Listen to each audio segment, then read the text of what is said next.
திமுக ஆட்சி அமைந்ததிலிருந்தே அதிகப்படியான சர்ச்சைகளில் சிக்கிய அமைச்சர் அப்படின்னா பொன்முடிய அதுல முதல் வரிசையிலேயே சொல்லுவாங்க. அந்த அளவுக்கு அவருடைய பொது மேடைகளில் பேசக்கூடிய பேச்சு அப்படிங்கிறது பலமுறை சர்ச்சையாகி இருக்கிறது. அந்த வகையில நேத்து அவர் பேசின பேச்சும் அருவருக்கத்தக்க வகையில இருக்கு அப்படிங்கிற கண்டனங்கள் பொதுவெளியில எழத் தொடங்கி இருக்கு.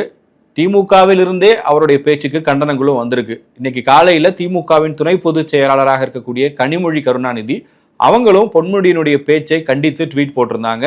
அந்த ட்வீட் வந்த ஒரு சில நிமிடங்கள்லேயே முதலமைச்சர் மு.க.ஸ்டாலின் திமுகவின் தலைவர் என்கிற நிலையிலிருந்து துணை பொதுச் செயலாளராக இருக்கக்கூடிய பொன்முடியை அந்த பதவியிலிருந்து நீக்குவதாக அறிக்கை மூலமாக தெரிவிச்சிருந்தார்.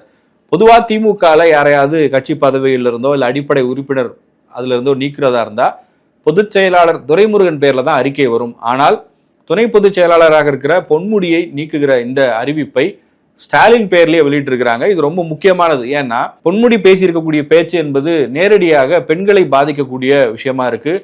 பெண்கள் மத்தியில் திமுகவுக்கு அது அவப்பெயரை ஏற்படுத்தும் அப்படிங்கிறத உணர்ந்து உடனடியாக திமுக தலைமை இந்த முடிவை எடுத்திருக்கு அப்படின்னு சொல்றாங்க. ஏன்னா திமுகவை பொறுத்த வரைக்கும் ஆட்சிக்கு வந்ததிலிருந்து தொடர்ந்து பெண்களுடைய நலத்திட்டங்கள் நிறைய பண்ணிக்கிட்டே இருக்காங்க. அது உரிமை தொகையா இருக்கட்டும், பெண்களுக்கு இலவச பயணமாக இருக்கட்டும், புதுமை பெண் திட்டமா இருக்கட்டும், பெண் வாக்காளர்களை திமுக பக்கம் கொண்டு வருவதற்கான எல்லா முயற்சிகளையும் அவங்க நலத்திட்டங்கள் மூலமா பண்ணிக்கிட்டே இருக்காங்க. ஆனா அதையெல்லாம் சீர்குலைக்கக்கூடிய வகையில பொன்முடி பேசிட்டாரு அப்படிங்கிற வருத்தம் திமுக தலைமைக்கு ஏற்பட்டிருக்கிறது. அதனாலதான் உடனடியா இந்த ஆக்ஷன் எடுத்திருக்காங்கன்னு சொல்றாங்க.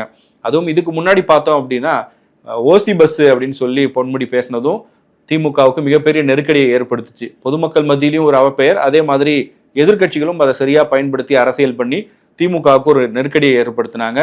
அதிலிருந்து மீண்டு கொஞ்ச நாளுக்குள்ளேயே மறுபடியும் இந்த பேச்சு அதுவும் தேர்தலுக்கு இன்னும் ஒரு வருஷம் இருக்கிற நேரத்துல பொன்முடி பேசின இந்த பேச்சு மிகப்பெரிய அளவுக்கு பொதுமக்கள் மத்தியிலும் சரி எதிர்கட்சிகள் மத்தியிலும் சரி பேசு பொருளா மாறும் அப்படிங்கிறத உணர்ந்து உடனடியாக திமுக தலைமை இந்த நடவடிக்கை எடுத்திருக்குது. அதுவும் இன்னைக்கு மத்திய உள்துறை அமைச்சர் அமித்ஷா சென்னைக்கு வந்திருக்கிறாரு. அவர் இன்னைக்கு பிரஸ் மீட் பண்ண போறதா சொல்லியிருக்காரு.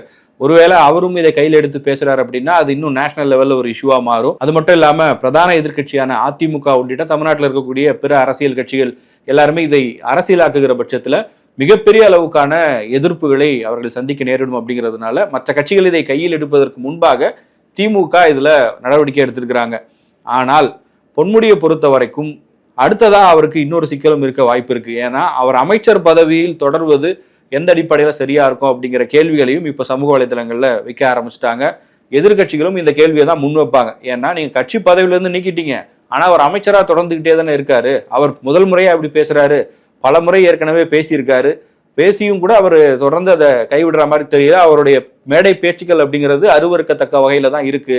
அப்படி இருக்கும்போது அவர் அமைச்சராக தொடர எந்த விதத்துல நியாயம் அப்படிங்கிற கேள்வியை தான் அடுத்ததாக எதிர்கட்சிகள் எல்லாருமே முன்வைப்பாங்க. அதனால அது குறித்தும் முதலமைச்சர் மு.க.ஸ்டாலின் ஆலோசனை நடத்துவார் அப்படின்னு சொல்றாங்க. மூத்த அமைச்சர்கள் மற்றும் கட்சியில் இருக்கக்கூடிய சீனியர்ஸோட கலந்து ஆலோசித்து அதிலும் அவர் முடிவெடுப்பார் அப்படின்னு சொல்லப்படுது. ஏன்னா பொதுவா அரசியல் கட்சியை சேர்ந்தவர்கள் பேசுகிற போது அது சோசியல் மீடியால மிகப்பெரிய ஒரு தாக்கத்தை ஏற்படுத்துது. ஒரு சின்ன வார்த்தையை தவறா பயன்படுத்தினாலும் கூட சமூக வலைதளங்கள்ல மிகப்பெரிய அளவுக்கு எதிர்வினை வருது. அதனாலதான் இன்னைக்கு அதை உணர்ந்துதான் தன்னுடைய கட்சியை சேர்ந்த ஒரு உறுப்பினராக இருந்தாலும் கட்சியினுடைய சீனியரா இருந்தாலும் கனிமொழியை நிறைய பேர் டேக் பண்ணியிருந்தாங்க. ஆக்சுவலா கனிமொழி அவர்களை பொன்முடி பேசியிருக்கக்கூடிய இந்த வீடியோவை பகிர்ந்து நீங்க இதுக்கு எப்ப கருத்து சொல்வீங்க, இதை நீங்க கண்டிப்பீங்களான்னு சொல்லி நிறைய பேர் மற்ற கட்சிகளை எதிர்கட்சிகளை சேர்ந்தவர்கள் எல்லாம் கேள்வி எழுப்பினதை பார்க்க முடிந்தது. உடனடியாக கனிமொழியை ரியாக்ட் பண்ணாங்க. அதே போல முதலமைச்சரும் இதுக்கு துரிதமா நடவடிக்கை எடுத்திருக்கிறாரு. இப்ப அடுத்ததா பொன்முடியினுடைய அமைச்சர் பதவி தப்புமா அப்படிங்கிற கேள்விதான் வந்திருக்கிறது. பொன்முடியை பொறுத்த வரைக்கும் இந்த ஆட்சிக்கு வந்ததிலிருந்தே அவர் ஏதாவது ஒரு வகையில அவர் பேசக்கூடிய விஷயம் அப்படின்றது இந்த மாதிரி சர்ச்சையாகுது. அதுல மிக குறிப்பிட்டு நான் சொன்ன மாதிரி ஓசி பஸ் அப்படின்னு அவர் பேசின விஷயம், அதுக்கு முன்னாடியே பட்டியலினத்தை சேர்ந்த ஒரு ஊராட்சி ஒன்றிய தலைவி அவர்கள் குறித்து அவதூறா பேசிட்டாரு அப்படிங்கிற ஒரு குற்றச்சாட்டு வந்தது. அது மட்டும் இல்லாமல் பொதுவெளியில ஒரு முறை ஒருத்தர் ஒரு அப்ளிகேஷன் மாதிரி ஏதோ கொடுக்க வராங்க, மனு கொடுக்க வந்தவங்க கிட்ட அவர் கோபமா நடந்துகிட்டார் அப்படின்னு சொல்லி நிறைய அவர் மேல கான்ட்ரவர்சிஸ் வந்ததை நம்ம பார்த்தோம். அதன் வரிசையில இது ரொம்ப அவர் என்ன பேசினாரு அப்படின்றத கூட நம்ம குறிப்பிட்டு சொல்ல முடியாத அளவுக்கான ஒரு பேச்சை அவர் பேசியிருக்கிறார் அப்படின்றதுனாலதான் இந்த அளவுக்கான ஒரு கோபம் எல்லோரு மத்தியிலும் எழுந்திருக்கிறது. திமுக தலைமையும் இந்த நடவடிக்கையை எடுத்திருக்கிறது. இன்னும் தேர்தலுக்கு ஓராண்டு காலம் இருக்கிறதுனால ஒவ்வொரு அரசியல் தலைவர்களுடைய பேச்சும் எல்லோராலும் கூர்ந்து கவனிக்கப்படும். ஊடகங்கள் பார்ப்பாங்க, பொதுமக்கள் பார்ப்பாங்க, எதிர்கட்சிகளும் பார்த்துக்கிட்டே இருப்பாங்க. அந்த வகையில ஒவ்வொரு அரசியல் தலைவர்களுமே பொறுப்போடு பேசணும் அப்படிங்கிற ஒரு தேவை எழுந்திருக்கிறது. மக்களும் அதை தான் எதிர்பார்க்குறாங்க. ஒவ்வொருத்தரும் என்ன பேசுறாங்க அப்படிங்கிறத பொறுத்து தான் அந்த கட்சி தலைமை இல்லை அந்த கட்சி என்ன பண்ணுது அப்படிங்கிற ஒரு பாயிண்ட் ஆஃப் வியூ ஒரு பக்கம் இருந்தாலும், யாரோ ஒருத்தர் எங்கேயோ ஒரு கிளை செயலாளர் ஒரு தப்பு பண்ணா கூட இன்னைக்கு மக்கள் அதெல்லாம் கவனிக்க ஆரம்பிச்சிட்டாங்க. ஓ, இந்த கட்சியை சேர்ந்தவர் பண்றாரா, பாரு இந்த கட்சி தலைமை எந்த நடவடிக்கையுமே எடுக்கல அப்படிங்கிறத குறிப்பிட்டு கேள்வி கேட்கக்கூடிய அளவுக்கு இன்னைக்கு இருக்கிற சொசைட்டி மாறி இருக்கு. இதுக்கு முன்னாடியே திமுகவின் பொதுக்குழுல முதலமைச்சர் மு க ஸ்டாலின் ஒரு விஷயத்த சொல்லியிருப்பாரு.